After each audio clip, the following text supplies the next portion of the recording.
on the balance of cabinet that I will appoint shortly. The consultations are at an advanced stage, and internal processes in various sectors are underway to facilitate my appointment of the balance of this cabinet.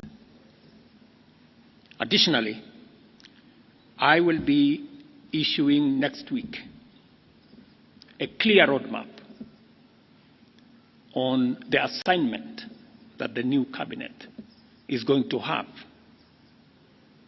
with clear timelines and deliverables for us to harness the tremendous potential that exists in our nation and drive our country to greatness.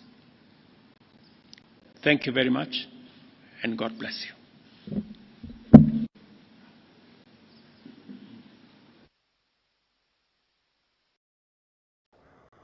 Sadakta mpenzi mtazamaji, hiyo ilikuwa ni hotuba ya Rais William Ruto ambapo alikuwa anazungumzia tu kuhusiana na pendekezo lake la baraza la mawaziri, huku takriban mawaziri wanne wakirejea katika ile baraza lake jipya: Kindiki Kithure, waziri wa usalama wa ndani; Aden Duale, waziri wa ulinzi; Alice Wahome, waziri wa masuala ya ardhi; na vile vile Soipantuya, waziri wa masuala ya mazingira. Rebecca Miano amerejea, lakini hajarejea kama waziri, amerejea kama mwanasheria mkuu ambaye atakuwa anashauri Rais William Ruto masuala ambayo yatakuwa anamsaidia katika ajenda zake kama zinaafiki viwango vya katiba ya mwaka 2010. Baraza la mawaziri la hapo awali, mpenzi mtazamaji, lilikuwa na mawaziri wa jinsia kike takriban 7. Kwa hivyo macho yote atakuwa tunaangalia, je, waziri ambao watakuwa wanateuliwa, je, idadi hiyo itaongezeka ama itapungua? Na je, baraza hili la mawaziri litakuwa linajumuisha vijana ambao wamekuwa kielekea mitaani kuhakikisha kuwa wanataka matakwa yao yasikilizwe na demokrasia, huku akisema kuwa ufisadi na viongozi wazembe umejaa serikalini? Ni taarifa hiyo, mpenzi mtazamaji, tutakuwa tunaileta kwa upana katika taarifa zetu za saa 1 ambazo zitakuwa zinaletwa na mwanahabari mwenza Abula Ahmed, na taarifa zetu za saa 3 kwa lugha ya Kiingereza. Jina langu ni Maryam Jahid, wa pale pembeni ni Clement Muli. Hadi wakati mwingine, ni kwaheri.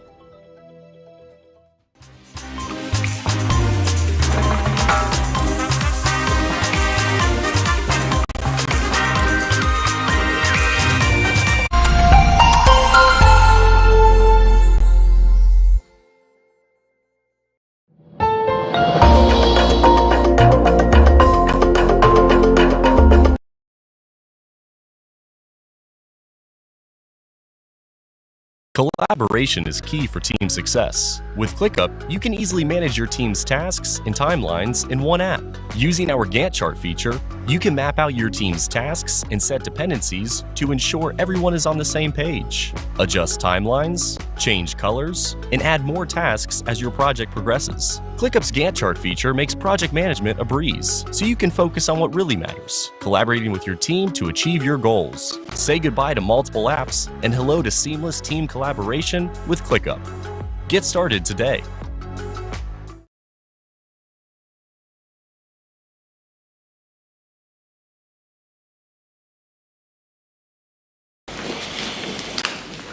Mwanahabari mkongwe Macharia Gaitho amesema kukamatwa kwake na kisha kuachiliwa na makachero ambao hawakujitambulisha ni kumzuia kuendelea kuikosoa serikali. Gaitho, ambaye alijeruhiwa mkononi wakati akikamatwa, amesema atafuatilia gari asilolijua kutoka nyumbani kwake, hali ambayo ilimfanya aingie katika kituo cha polisi cha Karen kupata usaidizi.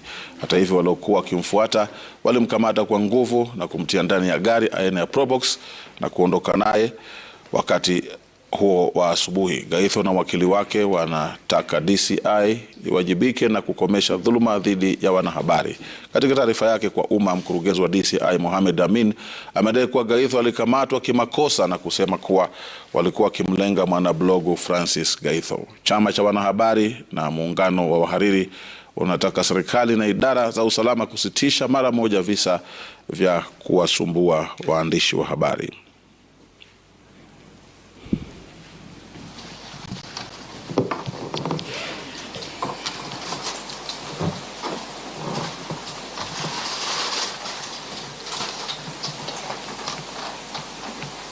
Thank you very much. Kenyans spoke when they made the new constitution that there must be a civilian oversight on the role of the police. And Kenyans created IPOA as a constitutional independent office to be able to look at any complaints the civilians will have while in coming in contact with the Kenya police. My client, Mr. Gaitho, and in totality, my clients, the media, are aggrieved that one of their own was trailed from his home by people who looked suspicious.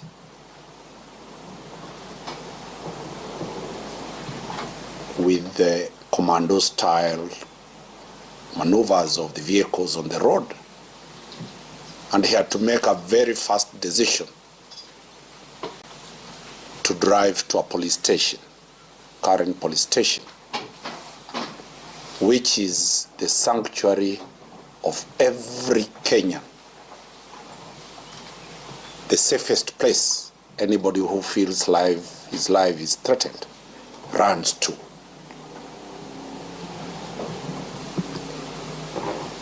Still, the police followed him and manhandled my client. He has recorded as no-be at current police station. I was summoned. I was attending a funeral service of the late Justice Majanja. I came and advised my client and the media fraternity that the sanctuary of that complaint should be at the IPOA. We have full confidence on the powers and the capacity for IPOA to deal with this matter. And we are appealing to every Kenyan as a form of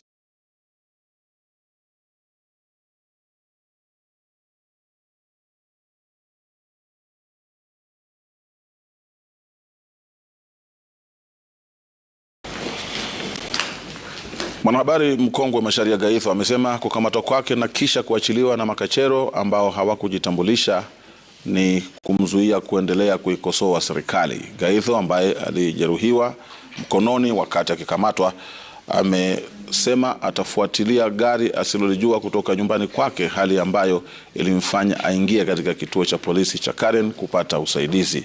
Hata hivyo, waliokuwa wakimfuata walimkamata kwa nguvu na kumtia ndani ya gari aina ya Probox na kuondoka naye wakati huo wa asubuhi. Gaitho na wakili wake wanataka DCI iwajibike na kukomesha dhuluma dhidi ya wanahabari. Katika taarifa yake kwa umma, mkurugenzi wa DCI Mohamed Amin amedai kuwa Gaitho alikamatwa kimakosa na kusema kuwa walikuwa wakimlenga mwanablogu Francis Gaitho. Chama cha wanahabari na muungano wa wahariri unataka serikali na idara za usalama kusitisha mara moja visa vya kuwasumbua waandishi wa habari.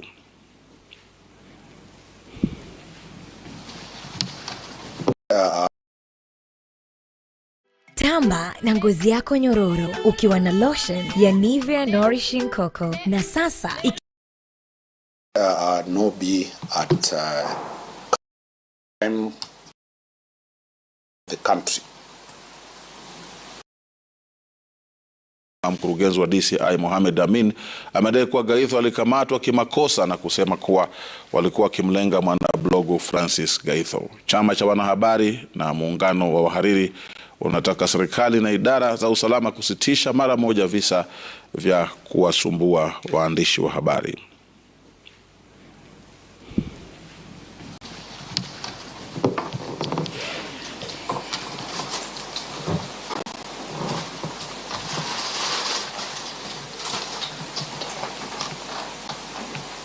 Thank you very much. Kenyans spoke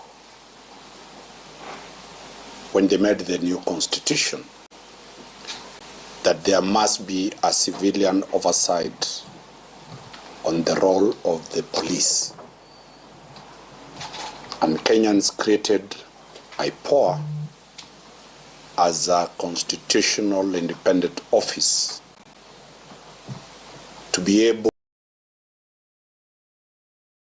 Gaitho amesema kukamatwa kwake na kisha kuachiliwa na makachero ambao hawakujitambulisha ni kumzuia kuendelea kuikosoa serikali. Gaitho ambaye alijeruhiwa mkononi wakati akikamatwa amesema atafuatilia gari asilolijua kutoka nyumbani kwake, hali ambayo ilimfanya aingie katika kituo cha polisi cha Karen kupata usaidizi.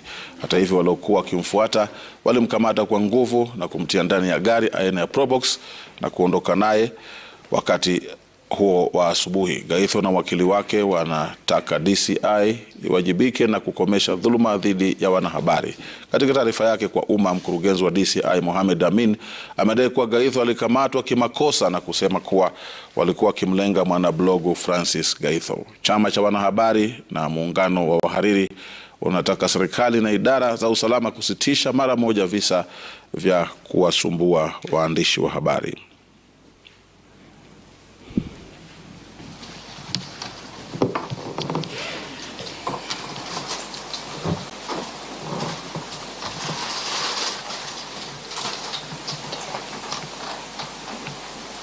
Thank you very much. Kenyans spoke when they made the new constitution that there must be a civilian oversight on the role of the police. And Kenyans created IPOA as a constitutional independent office to be able to look at any complaints the civilians will have while coming in contact with the Kenya police. My client, Mr. Gaitho, and in totality, my clients, the media, are aggrieved that one of their own was trailed from his home by people who looked suspicious.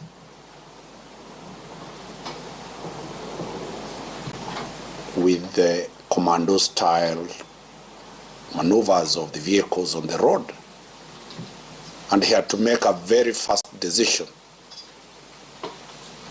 to drive to a police station, current police station, which is the sanctuary of every Kenyan, the safest place anybody who feels his life is threatened runs to.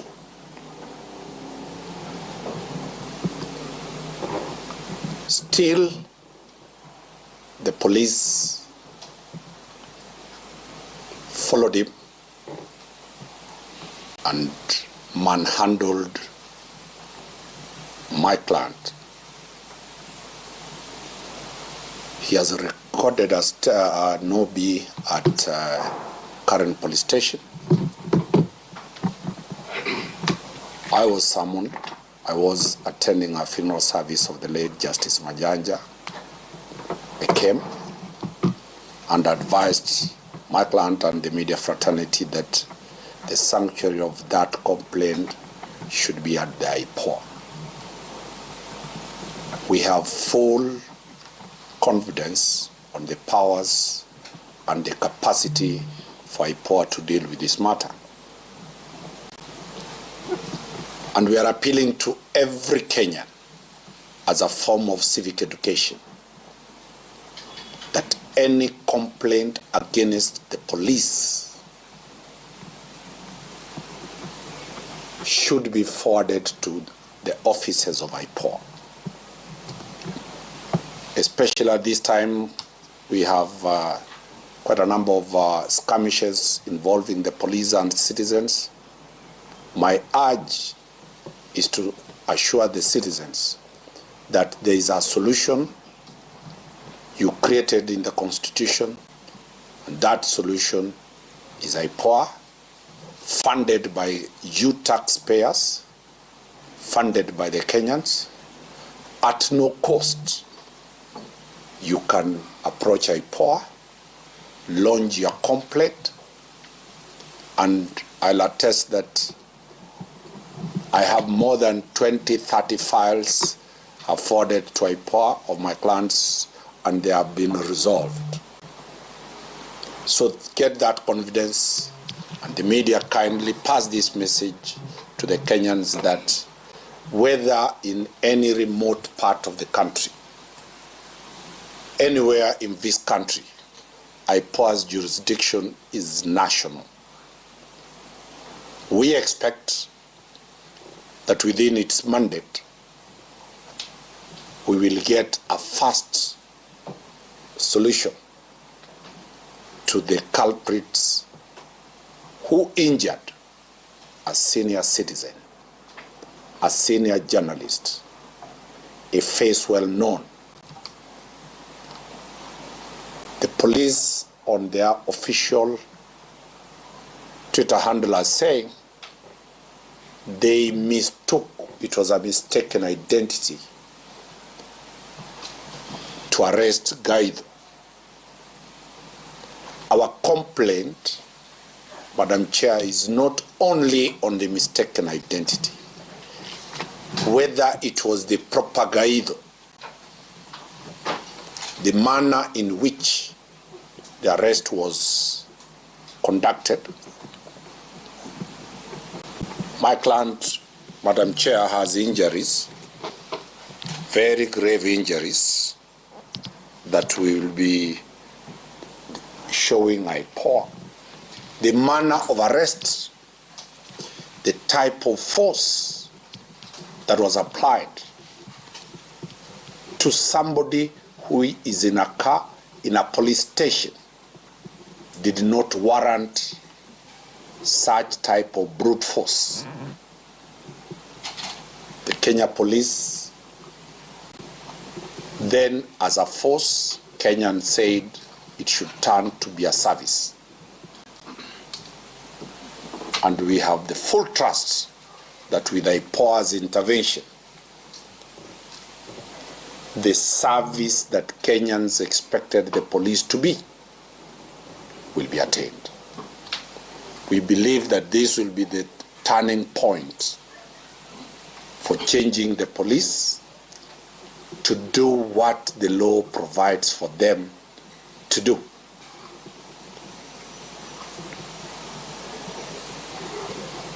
On behalf of the media fraternity, the leadership of the media fraternity that is present, by them coming to the offices at the headquarters of IPOA, is an endorsement that they have the full confidence that this entity created by the public, the citizens of this public, will be able to stamp its foot and give one, Macharia Gaitho justice, two, bring an end to this open violation of the fundamental human rights that the police are doing.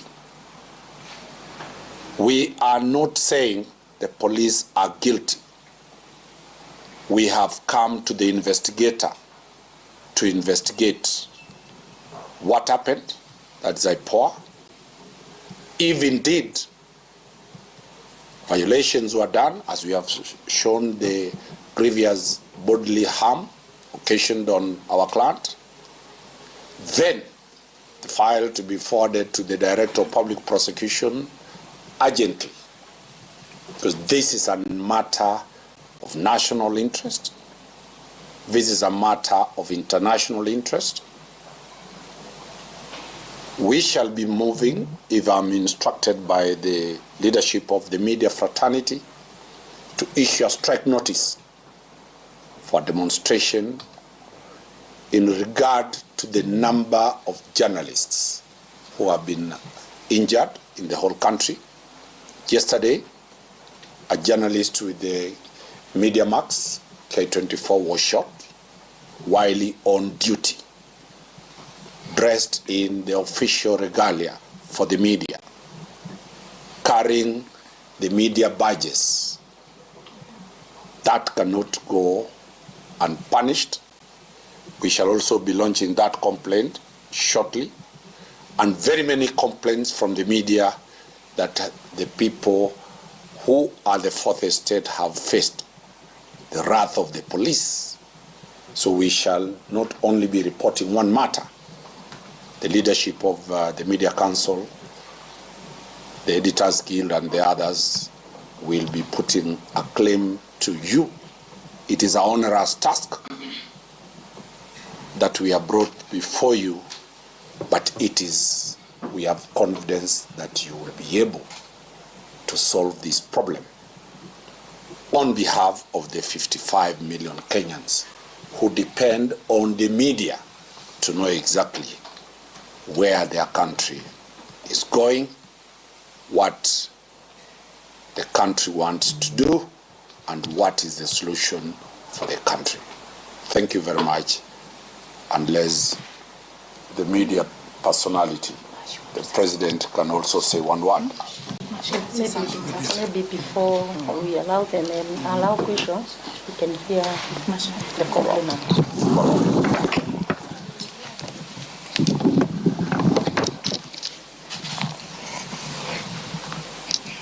Yes, again, my name is Macharia Gaitho.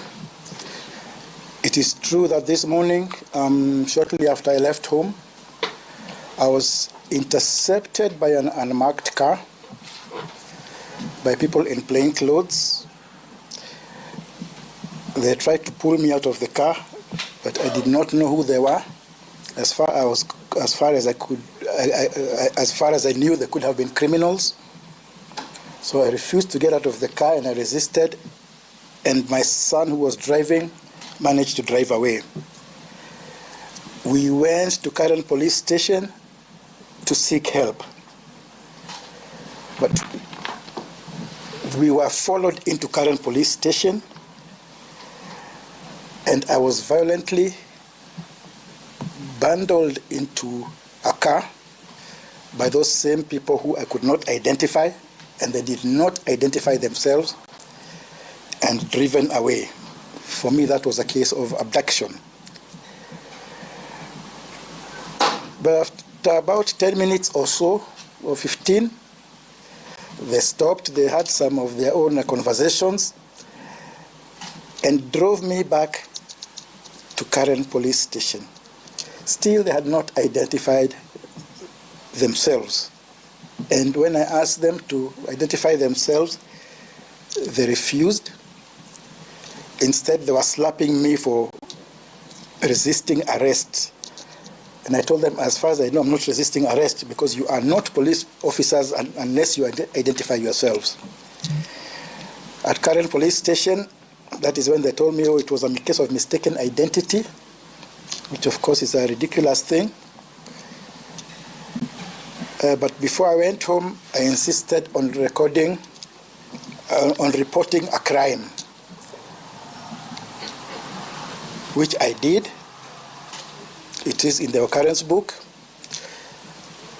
The next thing was to record a statement, but I was advised by my lawyer, the police will not investigate themselves, so I should come and report it here.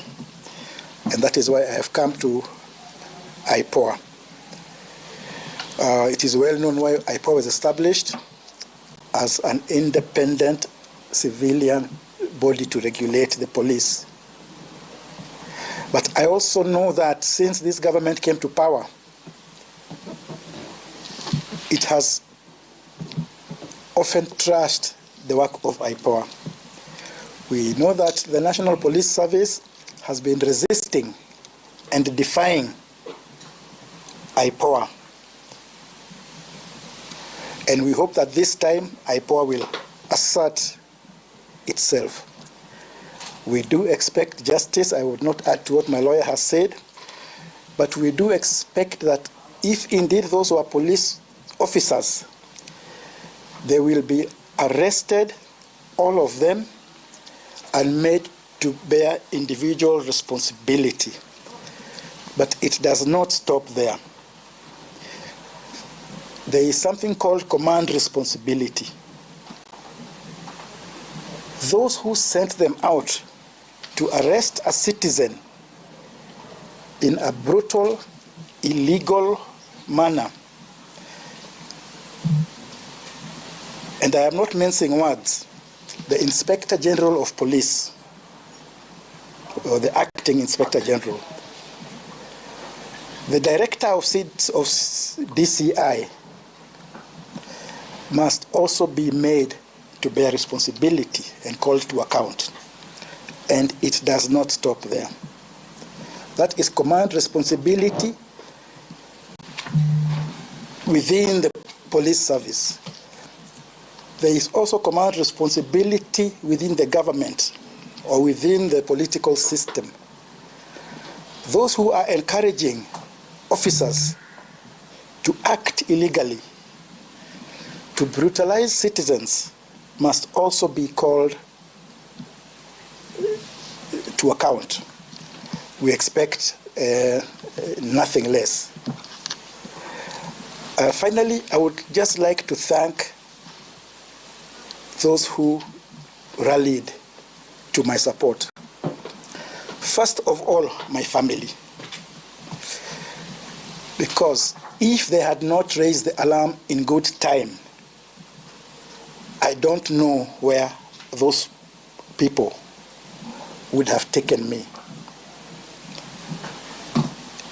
We have heard of people being abducted illegally and not seen again, or bodies found in quarries. My family did a great job raising the alarm from the moment it happened and recording.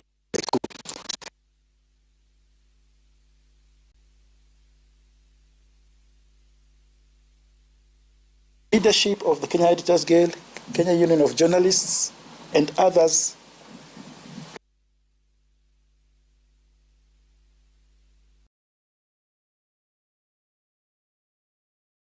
Mtazamaji, kwa mara nyingine idara ya usalama imewekwa kwenye darubini kufuatia tukio la kumteka nyara kwa fujo mwanahabari mkongwe Macharia Gaitho.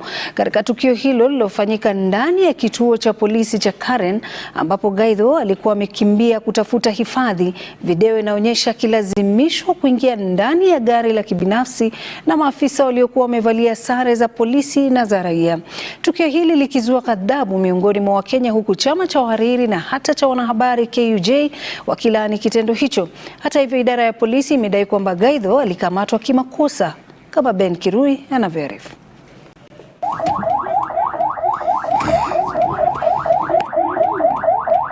Ni patashika na vuta ni kuvute baina ya maafisa wa polisi na mwanahabari mkongwe Macharia Gaitho aliyejaribu kwa vyovyote vile kujinasua mikononi mwa watekaji nyara wake.